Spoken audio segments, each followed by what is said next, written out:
welcome Stuart McConnell, Executive Director of Tag Rugby Association. Thanks for chatting to us. Good day to your listeners and readers. Wonderful, thank you.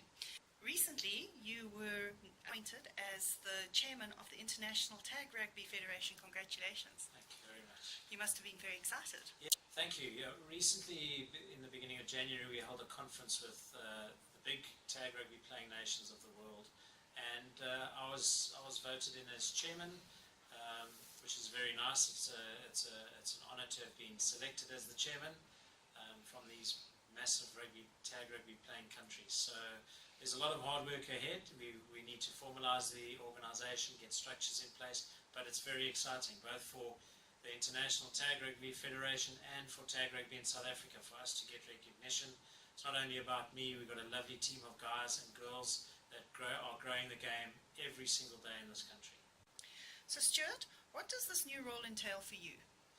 Well, it's a very exciting time for me because tag rugby's taken up a lot of my working life, working in communities and growing the game. But the new role is really an administrative one. We've got a fantastic team of passionate individuals in 4 other countries around the world. So I'm just really the administrator, putting the stuff together, and we work very well as a team. So each person in the country has a specific role, and the idea is to grow the game internationally, to take it to countries like Germany, Italy, France, Canada, those sorts of countries, Zimbabwe, Namibia, Mozambique, that have never played tag rugby, have never seen tag rugby, and to get them excited about what it can do for children and adults.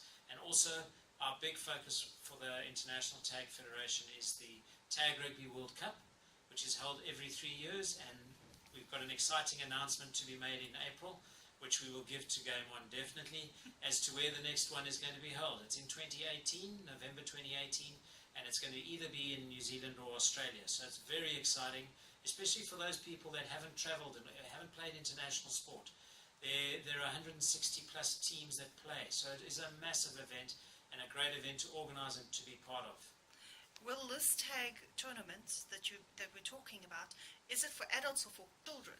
It's mostly adults. The youngest age group is under 18, and then it goes up to right over 40-year-old people playing. So it's a great event. It's mixed abilities can play.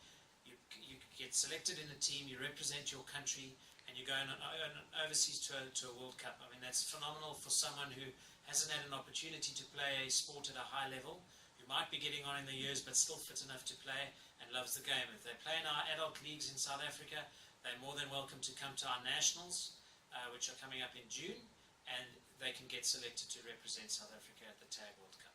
That sounds like a lot of fun, actually. Not just great experience for a tag rugby player. But one of our young players that represented the tag box at the 2015 World Cup had never played rugby throughout his school career. He had played hockey, and he was an absolutely phenomenal player, played very well at the World Cup. So there are opportunities for gentlemen and for ladies to just enjoy the game, get involved, and that's what's exciting about the ITF, is the other member nations see the potential of the South Africans coming to the World Cup, and they're very excited about helping us in any way. We had, after the conference, one of the ITF members, Simon Bewley from Ireland. He did a special trip up to Durban to go and get the guys motivated about tag rugby leagues in Durban. So the team of people that are steering the International Tag Federation are extremely passionate about the game, getting people involved and growing the game internationally. It is one of the few sports played internationally that is played with men and women in the same team. So if you look at the Olympics, there are very few sports at the Olympics that actually have men and ladies playing at a phenomenal level in the same team. Tag offers that. So watch the space. We might be at an Olympics soon. Oh, that sounds really exciting. I hope so. So what does this actually mean for tag rugby in South Africa? Will it affect the development of tag at a club or school level during your tenure? Being a part of the ITF is a fantastic honour for Tag Rugby South Africa. It opens up many doors for us, with the potential for international tours. We're looking and chatting to Ireland about coming out here in December to play a 3-match test series against the Tag box in the build-up to the HSBC Sevens in Cape Town. So the opportunities are really phenomenal for young players to get involved in tag. It becomes a standalone sport on its own if you don't want to play contact rugby or sevens. So Tag Rugby offers magnificent opportunities for people to get involved in the game. We're talking to potential sponsors about starting a girls' high school tag competition, which will run nationally. So there are lots of exciting opportunities there.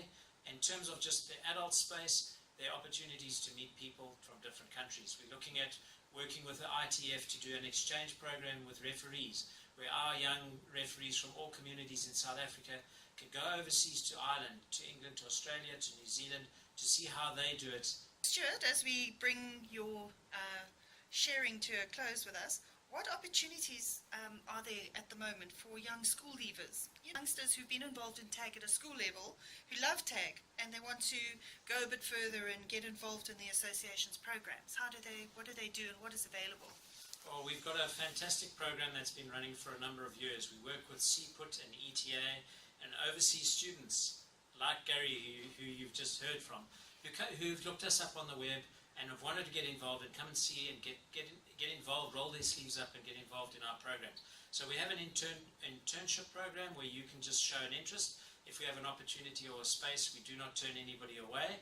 They come and they work alongside our coaches, learn about how to handle kids, coaching, how to handle different situations, go into some areas that they haven't even dreamt are there, and to see what sport does in communities. So there are a number of opportunities for people to get involved. We work with SA Rugby Travel, where incoming tours to South Africa, their kids come and they help us coach in one of our underprivileged areas for a day. And they make a friend and they have lunch together and they play tag. And it really is a fantastic opportunity for people to see what goes on and how sport can change a community. So there's that opportunity for those that want to get involved in coaching. On the adult front, there might be those that want to become referees or administrators. They can help us with our adult leagues and running a league at a venue. It's one night a week, and get involved in refereeing our events and at our leagues. All of these, there's a small amount of income to be made. You're not going to earn top dollar, but you are going to be getting an experience of a lifetime and seeing if the route that you want to take, the career path that you want to take, is something that in fact you want to follow. So we encourage those young students that have matriculated, that want to take a gap year, don't go overseas, get involved in our programs locally, and you can see what's happening in your local community in South Africa and help help young children get involved in sport. Loads of opportunities. If you are traveling overseas and you want to do a gap year in Ireland, or Australia, New Zealand, Great Britain, in Europe, we can put you in touch with our sister organizations in those countries, and you can go down, and the best way to meet people overseas is to join a tag league. They're festive, they're social, you'll have a good game on the field and go for a beer in the pub afterwards, and you'll automatically have 50 or 60 friends in a town or city that you know an hour and a half ago. So it's good fun. There are loads of opportunities to get involved in tag, not only in South Africa, but all over the world. And you can take the South African culture to the rest of the world and teach everybody how a real braai is made up. As Gary just said, nobody in France knows how to barbecue properly. Yeah, we don't only export good sportsmen, but good chefs too. Stuart, thanks very much for joining us today and for sharing this, and we wish you all the best for your tenure as chairman. And yeah, we're looking forward to hearing what's going to happen later in the year. Thank you very much. Thanks again. Tell me a little bit about yourself. I'm Gary, I'm 22, I'm coming from France, and I'm playing rugby since I am 14. I'm coaching rugby since 2 years. My first year was in Germany, in Bonn, in southwest of Germany, and I coached there the under 10, and was a really nice experience, and I love it. That's why I'm here now to assist Tag Rugby and coaching. Wonderful. So what made you decide that South Africa was the place to come to? Because it was first really far from home, and secondly because I thought that with rugby I could help a lot of people here, and that's why I came here. Wonderful. And how did you arrange that? How did you organise to come out to Tag Rugby in South Africa and do a sabbatical with us? Well, first I knew that I had to work to spare money, so I worked at the post office in France, and then for 6 months. And during that 6 months, I looked for something to do. It was first in Kenya or in South Africa, so I looked for it and I contacted a lady from World Rugby, and she's in charge of Rugby Africa, and so I contacted her, and she told me that there were a lot of ONGs that coached rugby in South Africa, and so she gave me the contact of the man in charge of the program from World Rugby called Getting to Rugby. So the man in charge in South Africa, she gave me this contact, and then he gave me the contact of Tag Rugby, and here am I. Oh, fantastic. And what do you think? How long have you been here now? How many weeks? Only 1 week. 1 week. And what do you think of South Africa so far? Where are you staying? I'm staying in Salt River, so it's Woodstock, and it's quite young and quite nice neighborhood, and so for me it's really nice place to stay. And yeah, there are a lot of students around, so I love it. And how are you finding the food? So going to Pick and Pay. And Do you have Pick and Pay in France? No. No Pick and Pay in France. Okay.